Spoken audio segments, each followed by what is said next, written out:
மொழிக்காகவே ஒரு தெய்வம் உண்டென்றால் அது முருகப்பெருமான் மட்டுமே. தெய்வத்திற்காகவே ஒரு மொழி உண்டென்றால் அது நம் தமிழ்மொழி மட்டுமே. இப்படிப்பட்ட சிறப்புகளை உடைய நம் தமிழ் மொழியானது இன்னொரு மிகப்பெரிய சிறப்பையும் உடையது. அது என்னவென்றால், முருகப்பெருமான் தமிழே வடிவானவன்.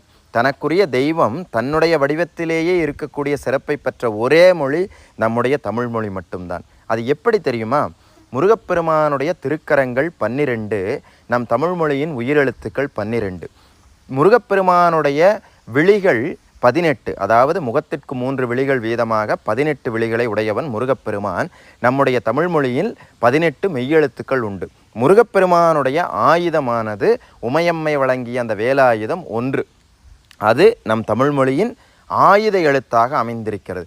இப்படி தன்னுடைய வடிவத்தில் தன் தெய்வமே அமைந்திருக்கக்கூடிய சிறப்பை பெற்றதுதான் நம்முடைய தமிழ்மொழி.